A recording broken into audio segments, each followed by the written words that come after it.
Different direction में होते हैं, बट जब कोई भी चीजें मतलब या इनिशियल या स्टार्ट होती है तो दोनों का डायरेक्शन एक ही तरफ होता है। तो ये चीज आपको समझ गया होगा, ये फैन का बेस्ट एग्जांपल था। ठीक है, चलो अब यहाँ पे हम लोग थोड़ा सा यहाँ पे समझते हैं इस चीज को। ठीक है, सबसे पहले यहाँ पे हम लोगों ने अभी देखा नहीं था ये चीज थोड़ा सा। ठीक है, चलो अब समझ लो ये कोई भी चीज रोटेट कर रही है, डायरेक्शन आपको समझ गया कैसे देखना, ये भी राइट हैंड थंब रूल से देखते हैं। एंगुलर वेलोसिटी का डायरेक्शन ये आपको समझ चुका है। अब हम समझते हैं यहाँ पे प्रॉपर अच्छे तरीके से भाई इसका पूरा मीनिंग। ठीक है, तो यहाँ पे एन क्या है, फ्रीक्वेंसी है, मतलब अपना ऑब्जेक्ट कितने बार रोटेट हो रहा है, मतलब समझ लो 10 बार 50 बार कितने बार रोटेट हो गया अपना अर्थ अब तक 365 कर करके कितने बार रोटेट हुआ रहेगा, वो अपनी फ्रीक्वेंसी है। फिर रोटेट होने में कितना टाइम लगा, तो वो है टाइम पीरियड। ठीक है, ये बात ध्यान देना अच्छे से। ठीक है, तो एंगुलर यहाँ पे जो वेलोसिटी है वो क्या है, एंगुलर वेलोसिटी यानी ओमेगा 2 पाई यानी कि 360 एंगल और एन मतलब फ्रीक्वेंसी। ठीक है, ये बात आपको समझ के लेनी है और यहाँ पे अच्छे से आप देख सकते हो। ठीक है, तो 2 पाई और एन का मतलब क्या है, फ्रीक्वेंसी, और फ्रीक्वेंसी क्या होती है,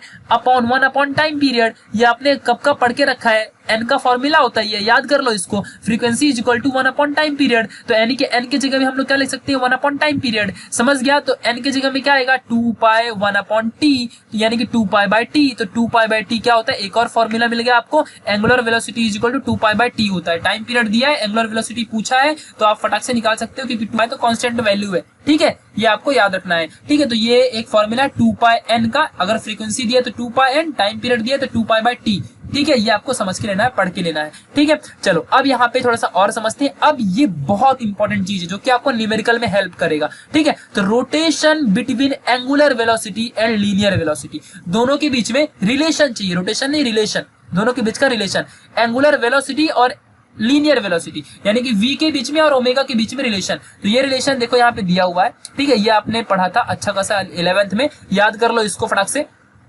या तो चाहे आप इसको याद कर लो, ये फिलहाल वेक्टर कंडीशन में है। ठीक है, और देखो मैंने यहाँ पे लिख के रखा है, ये जो नीचे वाला ये मैग्नीट्यूड कंडीशन में है। ठीक है, तो v is equal to omega r, क्या याद करना है, omega r, circular motion perform कर रहे हैं तो रेडियस होगा, फिर एंगुलर वेलोसिटी भी होगी और v वेलोसिटी है नॉर्मल वाली। ठीक है, ठीक है, तो जो ये नॉर्मल वाली वेलोसिटी ये किधर से आ रही है, तो ये है अपनी टेंजेंशियल वेलोसिटी। ये थोड़ा सा आपको और डीप में समझना पड़ेगा। समझ लो मैंने थोड़ा सा ही पार्ट लिया और यहाँ पे मूव कर रहा था, मोशन कर रहा था। ठीक है, तो यहाँ से ये मोशन परफॉर्म कर रहे हैं जब, तब तो भाई ठीक है ये अपना ओमेगा कर रहा है, बट एक पर्टिकुलर जूम करके एक छोटे, समझ लो अपना सन के अलोंग जो अपना अर्थ घूम रहा है, लेकिन जब हम बहुत दूर से देख रहे हैं तब अपने को लगता है, महसूस होता है, फील होता है कि अर्थ घूम रहा है ना, लेकिन अगर हम एकदम अर्थ के एकदम पास में चले जाएंगे तो अपने को क्या लगेगा कि अर्थ स्ट्रेट भाग रहा है। ठीक है, अर्थ सीधा भाग रहा है, तो वो जो सीधा भाग रहा है जो लगता है उसको हम बोलते हैं वेलोसिटी, क्योंकि ये डिस्टेंस जब हम दूर से देखेंगे ना तब हमको समझेगा कि अर्थ बहुत तेज तेज घूम रहा है, यानी कि रोटेशनल मोशन यानी कि सर्कुलर मोशन परफॉर्म कर रहा है। बट जब हम पास में जाके देखेंगे तो अपने को लगेगा कि अर्थ स्ट्रेट चल रहा है। समझ गया, उसकी वही वेलोसिटी होती है टेंजेंशियल वेलोसिटी। ऐसी वेलोसिटी को टेंजेंशियल वेलोसिटी बोलते हैं। ये टेंजेंशियल वेलोसिटी पॉइंट और पॉइंट पे, हर एक पॉइंट पे चेंज होती है, किसी भी पॉइंट पे ये डिफरेंट हो सकती है, हर एक पॉइंट पे चेंज होती है, क्योंकि हर एक पॉइंट पे आप देखोगे तो ये वेलोसिटी डिफरेंट डिफरेंट हो सकती है। इसके लिए आप याद रखना, तो v क्या है, ये वेलोसिटी है, ओमेगा क्या है, angular velocity, r radius of circle. फिर ये आप रिलेशन याद रखना। दूसरी बात है रिलेशन बिटवीन वेलोसिटी यानी कि कौन सी, एंगुलर वेलोसिटी और दूसरा एक्सीलरेशन के बीच में। ठीक है, तो ये आपको याद रखना है। तो ओमेगा क्या है, एंगुलर वेलोसिटी, ए क्या है, एक्सीलरेशन। ठीक है, तो इसको मैग्नीट्यूड के फॉर्म में लिखा तो ऐसे आएगा, a equal to omega square r, minus sign गायब क्योंकि मैग्नीट्यूड में कोई डायरेक्शन नहीं होता है और ये निगेटिव डायरेक्शन दिखा रहा है, इसके लिए माइनस गायब हो जाएगा। तो ये अपना main formula, a equal to omega square r. अब यहां से ये कैसे आया, तो सिंपल सी बात है, अभी अभी तो पढ़ा है v equal to omega r. यहां से हम लोग क्या करेंगे, ओमेगा की वैल्यू निकालेंगे। ओमेगा की वैल्यू क्या आएगी, v अपॉन आर, इस r को इधर लेके जाएंगे इक्वल टू ओमेगा, यानी कि ओमेगा के जगह में अगर मैं रख दूं omega equal to v upon r तो क्या बन जाएगा, v स्क्वायर अपॉन आर का स्क्वायर इंटू आर, आर से एक r cancel, v square upon r मिलेगा, जो कि ये देखो आप यहाँ पे देख सकते हो।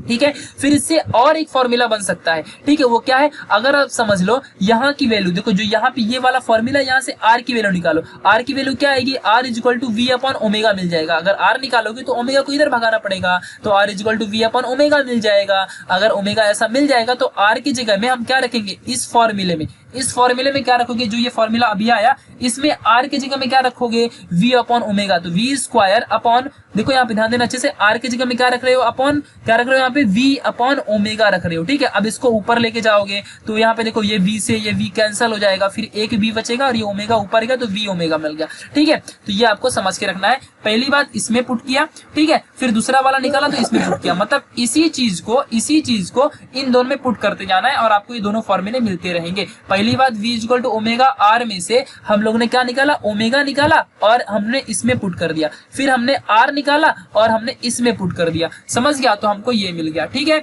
ये बात आपको ध्यान रखनी है। ये तीन के तीनों फॉर्मूले बहुत इंपॉर्टेंट है, आपको याद रखने पड़ेंगे तो ही आप आगे या कोई भी चीज कर पाओगे। ठीक है, ये एक यहाँ पे एग्जांपल देके रखा है, इस एग्जांपल को फटाफट समझ लेते हैं। ए fan is rotated eight 90 rotational पर मिनट। ठीक है, रोटेशन पर मिनट 90 रोटेशन पर मिनट आरपीएम का मतलब होता है, यानी कि पर मिनट बोल रहा है, इसको हमको सेकंड में कन्वर्ट करना पड़ेगा, डिवाइड बाय 60 कर दो, सेकंड में आ जाएगा 1.5 रोटेशन पर सेकंड बन गया। ठीक है, आरपीएम से आरपीएस बन गया। दूसरी बात, इट स्टॉप्स, जब बंद करोगे तो ये बंद स्विच ऑफ करने के बाद 21 रिवॉल्यूशन लेगा पूरा का पूरा फैन अच्छे से बंद होने में। समझ गया कि नहीं क्या बोल रहा हूं मैं, पूरा का पूरा फैन अच्छे से बंद होने में 21 रिवॉल्यूशन लेगा ये। ठीक है, तो calculate the time by it to stop assuming that the frictional torque is constant. मतलब फ्रिक्शनल मतलब जो फैन के अंदर का मशीन है उनके बीच का जो फ्रिक्शन है वो जीरो है, वो कुछ है ही नहीं, कांस्टेंट है। समझ गया, तो अगर समझ लो ये 21 बार रोटेट हो रहा है फैन बंद करने के बाद।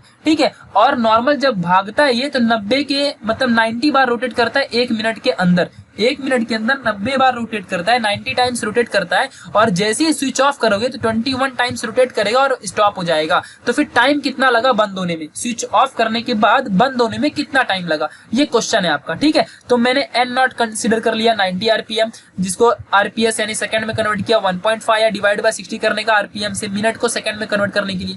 फिर ओमेगा नॉट अपना इनिशियल वाला था 2 पाई एन नॉट, ये फॉर्मूला अभी 2 पाई एन हमने सीखा था। ठीक है, फिर इसमें अभी देखो फटाफट एन नॉट कितना है, एन नॉट 1.5 आरपीएस है, तो omega not is equal to 2 pi n not है ना, और एन नॉट कितना है 2 पाई एन नॉट कितना आया 1.5, तो इंटू 1.5 2 से मल्टीप्लाई तो 3 पाई। समझ गया कि नहीं, और ये क्या है ओमेगा है तो यानी कि रेडियन पर सेकंड, क्योंकि ओमेगा एंगुलर वेलोसिटी होती है और इसकी यूनिट रेडियन पर सेकंड अभी तो पढ़ा था। समझ गया इतना। नाउ अब हमने कंसीडर किया कि जब ब्लेड बंद हो रही थी, अभी तो ये स्टार्ट हो रहा था यानी कि इसकी वेलोसिटी इतनी है, इतने की वेलोसिटी से जब घूम रहा था फैन तब चल रहा था। अब क्या होगा, अब जब फैन बंद हुआ तो डिस्प्लेसमेंट कितना किया उसने, theta is equal to, theta क्या है, थीटा अपना एंगुलर डिस्प्लेसमेंट है 2 पाई कैपिटल एन, इस बार रिवॉल्यूशन फ्रीक्वेंसी ले लिया मैंने। ठीक है, और जब बंद होगा तो ओमेगा यानी कि वेलोसिटी जीरो हो जाएगी, क्योंकि वेलोसिटी जब नहीं रहेगी तो भाई फैन घूमेगा कैसे, तो वेलोसिटी जीरो हो जाएगी ना। तो अब अगर हम लोगों ने एक्सीलरेशन का फॉर्मूला लगाया तो अपने को टाइम मिल जाएगा, क्योंकि एक्सीलरेशन इज इक्वल टू क्या होता है, D omega upon T, omega मतलब चेंज होना। समझ गया, तो यहाँ पे डी ओमेगा क्या रहेगा, फाइनल वाला, फाइनल माइनस इनिशियल, नॉट वाला इनिशियल है ना जब फैन भाग रहा था, और ये ओमेगा कौन सा है जब बंद हो गया फैन, और अपॉन टाइम। समझ गया कि नहीं, तो जब बंद हो गया फैन तब कितना दिया है, ध्यान देना अच्छे से, जब बंद हो गया अच्छे से टोटल का टोटल अपना फैन बंद हो गया तो वेलोसिटी कितनी रहेगी, जीरो हो जाएगी ना। जब बंद हुआ फैन मतलब वेलोसिटी जीरो है, और जब घूम रहा था फैन, जब अच्छे से पूरा का पूरा फैन टोटली घूम रहा था तब कितना था, यहाँ पे ओमेगा का स्क्वायर यहाँ पे ले लो, ओमेगा जीरो है नॉट है।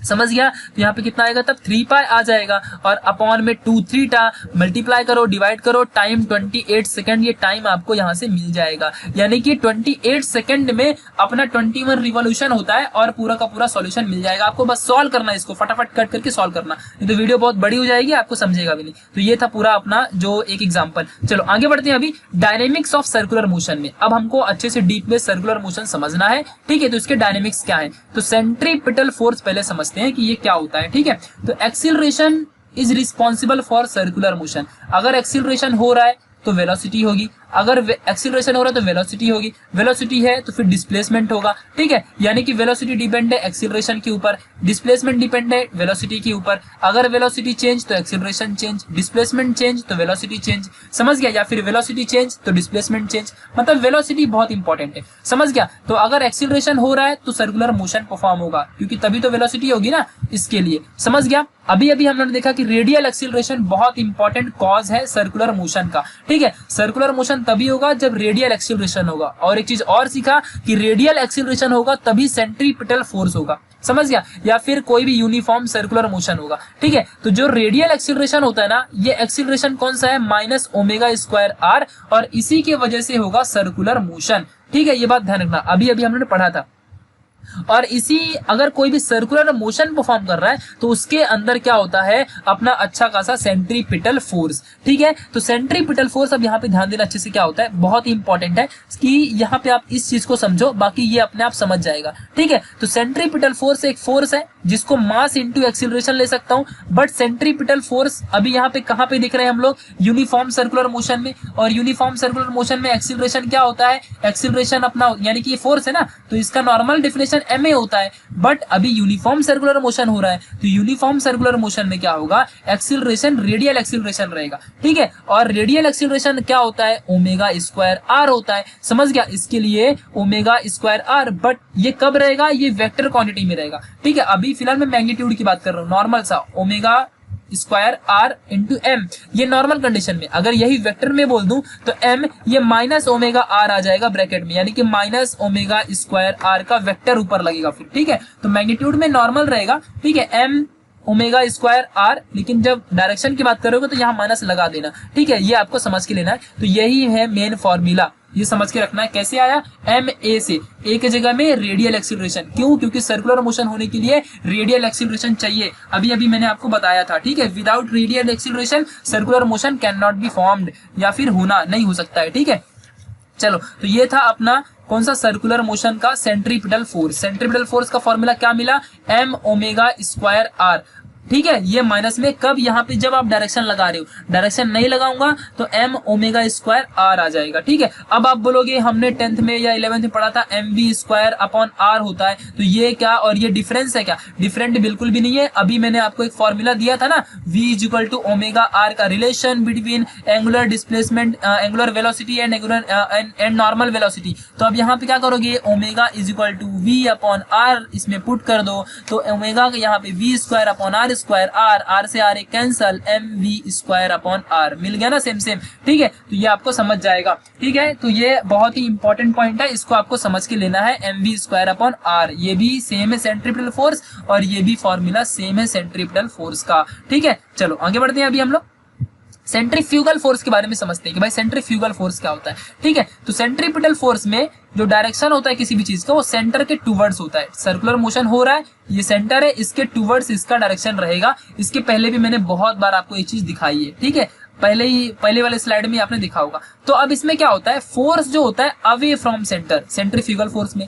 दूसरी बात क्या होता है, जो फोर्स होता है ना, वो इक्वल इन मैग्नीट्यूड होता है, चाहे सेंट्रीपिटल फोर्स में फोर्स लगे या सेंट्रीफ्यूगल में लगे, इनका मैग्नीट्यूड इक्वल होता है। मैग्नीट्यूड क्या होता है, समझ लो कि ये एक डायरेक्शन में 5 किलोमीटर की रफ्तार से भाग रहा है, और इस साइड एक दूसरा भी 5 किलोमीटर की रफ्तार से आ रहा है, मतलब ये अगर पॉजिटिव है तो ये निगेटिव है ना, समझ गया कि नहीं, ये इधर जा रहा है, ये इसके अपोजिट में आ रहा है, तो ये निगेटिव समझ लो, ये पॉजिटिव है, ठीक है, ऐसा है। बट अगर मैं मैग्नीट्यूड की बात करूं, जो दोनों 5 की स्पीड से जा रहा है, ये 5 मेरा मैग्नीट्यूड है, ठीक है। बट जब मैं वेक्टर की बात करूंगा तो यहाँ पे फिर प्लस या माइनस लगाना पड़ेगा, अगर प्लस लग रहा है तो ऐसे डायरेक्शन में, माइनस लग रहा है तो उसके अपोजिट डायरेक्शन में, ऐसा जा रहा है, ठीक है। तो इस चीज को आपको समझ के रखना है, ठीक है। मतलब मैग्नीट्यूड सेम रहेगा, बट जो रियल फोर्स होगा वो अपोजिट रहेगा, ठीक है। अब सेंट्रीपिटल फोर्स में, सेंट्रीफ्यूगल फोर्स में यहाँ पे सूडो फोर्स अप्लाई होता है। कौन सा फोर्स अप्लाई होता है, सूडो फोर्स। सूडो फोर्स मतलब कौन सा, अभी बताया था आपको कि एक ऐसा फोर्स जिसमें कोई ऑब्जेक्ट दिखता नहीं है बट फिर भी फोर्स अप्लाई होता है, ठीक है। चलो अब एक सिंपल सा कंसेप्ट समझ लेते हैं। सेंट्रीपिटल फोर्स में क्या होता है, सेंट्रीपिटल फोर्स में अपना सन के अलोंग अर्थ घूमता है, ठीक है, यानी कि जो सन रहेगा, सन किसी भी अपने एक ऑब्जेक्ट पे क्या करेगा, फोर्स लगाएगा, और उस फोर्स का डायरेक्शन सेंटर के टूवर्ड्स रहेगा, समझ गया। जैसे कि अर्थ अपना सन के अगल बगल घूमता है, और जो अपना सन है वो सेंट्रीपिटल फोर्स अप्लाई करता है किस पे, अर्थ पे, और अर्थ फिर सेंटर के अगल बगल घूमता है। बट सेंट्रीफ्यूगल फोर्स क्या होता है, समझ लो आप रूबिक क्यूब, यहाँ पे ये जो भी है, इसको जो भी बोलते हैं यार, स्पिनर वगैरह, ठीक है, तो ये आप लेके रखे हो, और इसमें यहाँ पे कुछ आपने एक ऑब्जेक्ट रख दिया, ठीक है। अगर आपने ऐसा यहाँ पे कोई भी ऑब्जेक्ट रख दिया और फिर आपने इसको घुमाया, तो ये ऑब्जेक्ट का क्या होगा, ये ऑब्जेक्ट थ्रोन आउट हो जाएगा, बाहर चला जाएगा, ठीक है। तो ये क्या है, यहाँ पे अगर सेंटर है तो सेंटर ने इस पे अपोजिट फोर्स लगाया। सेंट्रीपिटल फोर्स में क्या होता था, अंदर की तरफ आता था, बट इसमें अब ऐसा नहीं होगा, ये बाहर की तरफ जाएगा और ये ऑब्जेक्ट बाहर थ्रोन आउट हो जाएगा। ठीक है, तो इसको बोलते हैं सेंट्रीफ्यूगल फोर्स, जिसमें फोर्स का direction out from the centre होता है। समझ गया, ये बात ध्यान रखना। बट इसमें किसी ने फोर्स लगाया नहीं है, एक्चुअली ये किसी फ्रेम ऑफ रेफरेंस के ऊपर डिपेंड करता है, इसको हम सूडो फोर्स बोलते हैं। ठीक है, ये बात ध्यान रखना। दो टाइप के फोर्स है, रियल फोर्स और सूडो फोर्स। ठीक है, ये दोनों इक्वल एंड अपोजिट फोर्स होते हैं। रियल और pseudo force equal and opposite force होते हैं। दोनों फोर्स को ऐड कर दो तो वैल्यू 0 आती है, क्योंकि +1 और -1 को ऐड करोगे तो वैल्यू 0 आएगी। जबकि इनका मैग्नीट्यूड क्या होता है, सेम होता है, बस डायरेक्शन इनका डिफरेंट होता है, प्लस और माइनस अपोजिट डायरेक्शन में होते हैं। ऐड करोगे 0 आएगी वैल्यू। ठीक है, ये बात ध्यान रखना अच्छे से। ठीक है, तो ये सारी चीजें हैं, यानी कि जो अपना सेंट्रीफ्यूगल फोर्स है ये नेट सूडो फोर्स है, यानी कि टोटल सूडो फोर्स है ये, जिसमें पता ही नहीं चलता है कि भाई फोर्स कौन अप्लाई कर रहा है। तो ये जो क्वाइन मैंने आंसर दिया था ना आपका, क्वाइन में क्वाइन का आंसर, तो वो आपको क्या समझा था, एक ट्रेन का कंपार्टमेंट था, उसमें क्वाइन आपने टॉस किया, ट्रेन आगे गई तो क्वाइन थोड़ा पीछे गिरना चाहिए था, बट ऐसा बिल्कुल भी नहीं होता है, वो क्वाइन वहां के वहां पर ही गिरता है। और इसीलिए उसमें किसने ऐसा फोर्स, बैलेंस फोर्स लगाया जिसने क्वाइन को प्रॉपर मैनेज करके रखा, उस फोर्स को हम बोलते हैं रेफरेंस फोर्स या फिर सूडो फोर्स। ठीक है, ये सूडो फोर्स एकदम इक्वल एंड अपोजिट होता है किसके, रियल फोर्स के, बट मैग्नीट्यूड में सिमिलर रहेगा और डायरेक्शन में अलग डिफरेंट रहेगा।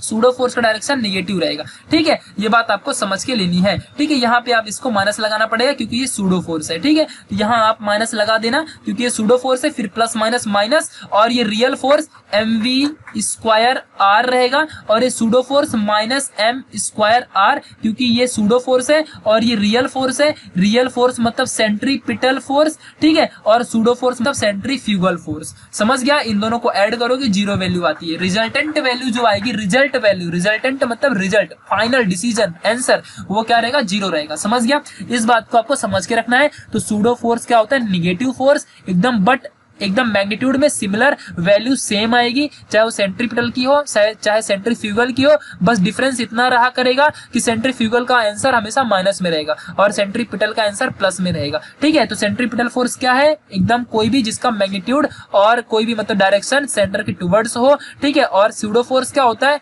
अपोजिट फोर्स, जबकि मैग्नीट्यूड में सिमिलर होता है। किसके सिमिलर होता है, रियल फोर्स के, यानी कि रिजल्टेंट फोर्स के, यानी कि किसके, सेंट्रीपिटल फोर्स के। ठीक है, तो ये चीज आपको समझ के रखनी है। सूडो फोर्स रियल फोर्स को ऐड करोगे 0 वैल्यू आएगी। रियल फोर्स कौन सा फोर्स है, सेंट्रीपिटल फोर्स है। सूडो फोर्स कौन सा फोर्स है, सेंट्रीफ्यूगल फोर्स है। ये बात याद रखना। चलो अब एक हम लोग एप्लीकेशन फटाक से देख लेते हैं, यानी कि जो मेन एप्लीकेशन है अपना, जो कि मतलब एक थियरी है, इसको आपको समझ के लेना है। ठीक है, समझ लो, यहाँ पे बहुत इंपॉर्टेंट चीज है, ये बहुत ही इंपॉर्टेंट है। ठीक है, आपके पास ये समझ लो एक रोड है, क्या है ये, एक रोड है। ठीक है, इस रोड के ऊपर यहाँ पे आपको देके रखा है एक कार। ठीक है, अब ये कार मूव करेगी। ठीक है, हॉरिजॉन्टली मूव कर रही है, ऐसे मूव कर रही है। ठीक है, ठीक है, तो अब ध्यान देना इसमें से। तो इसमें जो अर्थ एक वेट है, जो इसका वेट है वो mg है, जो कि अर्थ के डाउनवर्ड डायरेक्शन में है। ठीक है, और जो इस पे नॉर्मल एक फोर्स होता है जो कि अपने वेट को हमेशा क्या करता है, मैनेज करता है। अगर समझ लो कि ये अपना सरफेस है और मैं यहाँ पे खड़ा हूं, तो मेरा वेट डाउनवर्ड डायरेक्शन में रहेगा क्योंकि अर्थ के सेंटर के टुवर्ड्स, तो मुझे कोई तो मैनेज कर रहा होगा ना। तो मेरा नॉर्मल एक फोर्स होता है जो कि अपोजिट होता है। ये नॉर्मल और वेट का जो फोर्स होता है हमेशा अपोजिट होता है, ये चीज समझ लो। कहीं भी कभी भी याद रखना, हमेशा ये नॉर्मल और mg हमेशा एक दूसरे के अपोजिट होता है, बट मैग्नीट्यूड में इक्वल होते हैं। मैग्नीट्यूड में n और mg एक ही बात है। ठीक है, दोनों n का भी आंसर सेम आएगा, mg को मल्टीप्लाई करके सॉल्व करो सेम आंसर आएगा, जो भी कंडीशन रहा करेगी उसके हिसाब से। n और mg सेम है, बस अपोजिट डायरेक्शन में रहेंगे। तो भाई अगर समझ लो मेरा फोर्स 10 ग्राम है और मैं अंदर जा रहा हूं, तो 10 ग्राम का ही फोर्स ऊपर भी अप्लाई होगा ना मेरे ऊपर। ठीक है, नॉर्मल फोर्स, तभी तो मैं बैलेंस रहूंगा। पता चला ऊपर 20 ग्राम हो तो मैं ऊपर की तरफ स्ट्रेच हो जाऊंगा, तब तो प्रॉब्लम हो जाएगी। ठीक है, ब्रेक हो जाऊंगा। इसके लिए थोड़ा सा आपको समझ के रखना है।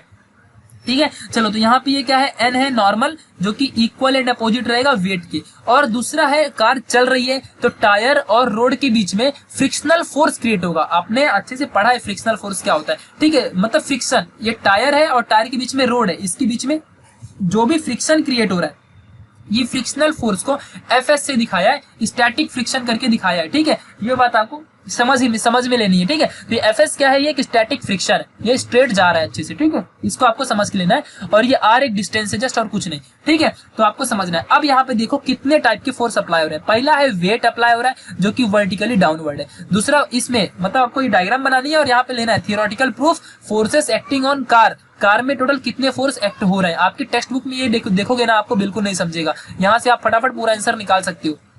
तो वेट क्या है, mg है, जो कि वर्टिकल डाउनवर्ड है।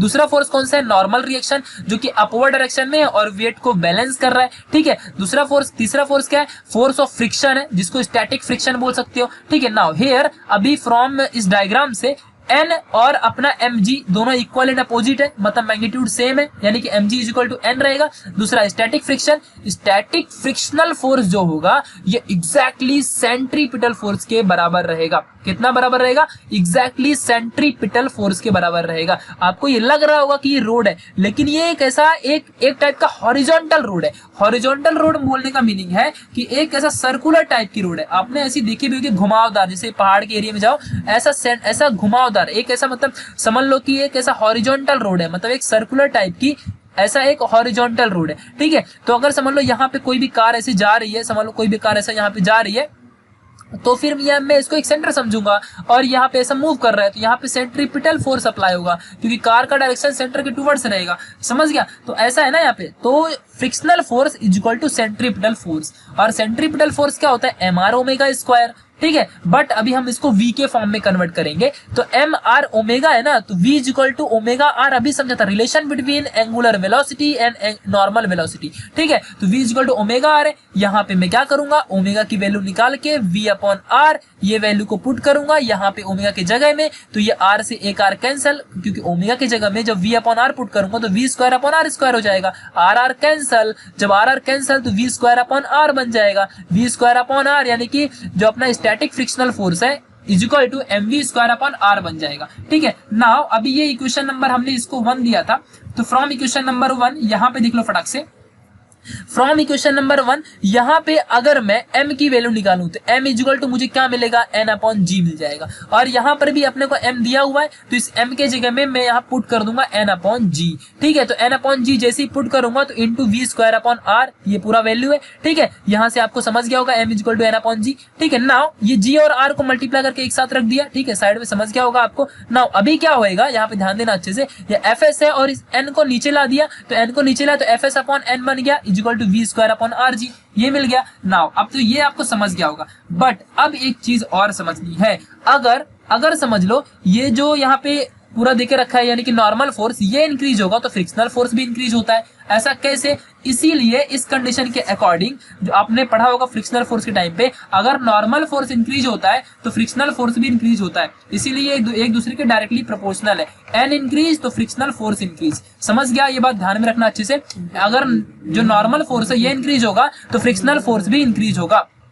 तो इसके लिए क्या होगा, एक कांस्टेंट वैल्यू। अब कभी भी अगर कोई डायरेक्टली प्रोपोर्शनल होता है तो यहाँ पे हम एक कांस्टेंट वैल्यू लेते हैं। उस कांस्टेंट वैल्यू को मैंने यहाँ पे क्या ले लिया, नॉर्मल सा कोएफिशिएंट ऑफ फ्रिक्शनल फोर्स। क्या ले लिया हमने, कोएफिशिएंट ऑफ फ्रिक्शन ले लिया। ठीक है, तो कोएफिशिएंट ऑफ यहाँ पे फ्रिक्शन है जो कि f s is equal to mu, m u से हम इसको डिफाइन करेंगे। Mu is equal to mu into n से इसको हम लोग लेंगे। ठीक है, क्योंकि ये यहाँ पे डायरेक्टली प्रोपोर्शनल है और इसकी जगह हम यहाँ पे म्यू एस रहेगा जो कि कांस्टेंट है। ठीक है, तो अभी उसके बाद हम क्या लेंगे, नाउ एट मैक्सिमम स्पीड में अगर मैं इस n को इसके अपॉन कर दूं तो f upon n is equal to mu s हो जाएगा। समझ आया कि नहीं। नाउ और f अपॉन n क्या है, यहां से मिलेगा ना f अपॉन n, तो v square upon r g मिल जाएगा। f अपॉन n यहां से क्या मिल जाएगा, v square upon r g is equal to mu. ठीक है, नाउ अभी v स्क्वायर की वैल्यू अगर मैं इस आर जी को इस साइड लेके चला जाऊं तो म्यू इंटू आर जी बन जाएगा ये। ठीक है, और v square taking square root, v से स्क्वायर रूट गायब और root of mu r g. तो ये आपको समझ गया होगा। ठीक है, मतलब किया क्या है, पहले f is directly proportional to n, क्योंकि फिगर से दिख रहा है अगर ऊपर का फोर्स बढ़ेगा तो फ्रिक्शन भी बढ़ेगा। फ्रिक्शन क्यों बढ़ेगा, क्योंकि अगर मैं वेट ज्यादा बढ़ाऊंगा तो ये जो टायर है इसका वजन बढ़ेगा और ये टायर रोड से ज्यादा घसेगा ना, ज्यादा इसका फ्रिक्शन होगा, इसके लिए फ्रिक्शनल फोर्स बढ़ेगा। ठीक है, अगर न्यूटन यानी कि जो नॉर्मल फोर्स है ये इंक्रीज होगा तो फ्रिक्शनल फोर्स भी क्या होगा, इंक्रीज होगा। इसीलिए ये मैक्सिमम कंडीशन है। ठीक है, और F इसीलिए क्या रहेगा, इक्वल टू एन के, जबकि कोएफिशिएंट ऑफ यहाँ पे मैंने फ्रिक्शन ले लिया, ठीक है। फिर यहाँ से मैंने वैल्यू निकाल ली कोएफिशिएंट ऑफ फ्रिक्शन की एफ अपॉन एन, और एफ अपॉन एन क्या होता है v square upon r g, put कर दिया, यहाँ पे क्या मिल गया तो म्यू इज इक्वल टू यहाँ पे क्या मिल गया v square upon r g, फिर ये म्यू आर जी यहाँ पे आ गया और वी स्क्वायर यहाँ पे आ गया, स्क्वायर रूट लिया, इसके ऊपर रूट और इसके ऊपर से स्क्वायर गायब हो गया, समझ गया। तो ये अपना v is equal to root mu r g एक वैल्यू आपको मिल गई, ठीक है। तो ये था पहला application of uniform circular motion, जिसमें अपना जो व्हीकल है हॉरिजॉन्टल सर्कुलर ट्रैक के अलोंग मूव करता है। इसके बाद हम लोग देखेंगे कि जो मतलब डेथ का वेल, ऐसा वेल ऑफ डेथ ऐसा हम पढ़ेंगे, इसके बारे में मौत का कुआं ऐसा कुछ आपको टॉपिक मिलेगा, ठीक है। तो उसके बारे में पढ़ेंगे। अभी फिलहाल ये यूनिफॉर्म सर्कुलर मोशन है, ठीक है। इसका एक एप्लीकेशन पढ़ा vehicle along a horizontal circular track. ये एग्जाम में बोर्ड के 3 मार्क्स को आता है। ये लगातार 2015, 2016, 17 के एग्जाम में बोर्ड में पेपर में आया था,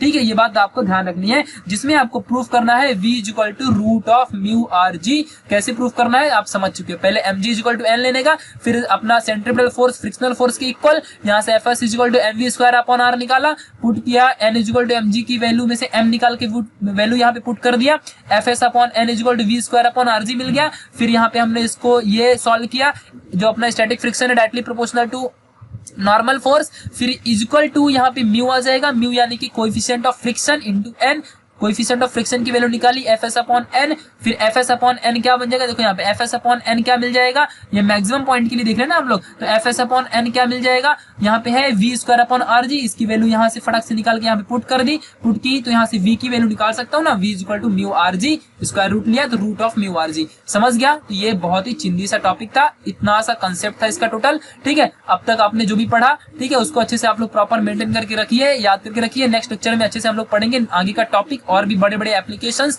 फिर रोटेशनल मोशन के बारे में। अगर आपने अब तक इस वीडियो को अच्छे से एंजॉय किया है, नोट्स प्रॉपर आपने बनाई होगी, नहीं बनाई है तो आप लोग इंस्टाग्राम में कांटेक्ट कर सकते हो। और दूसरी बात, आप लोग इस वीडियो को जरूर शेयर कर दीजिए अपने फ्रेंड्स वगैरह में, ठीक है। मिलते हैं नेक्स्ट वाली वीडियो में, तब तक के लिए बाय।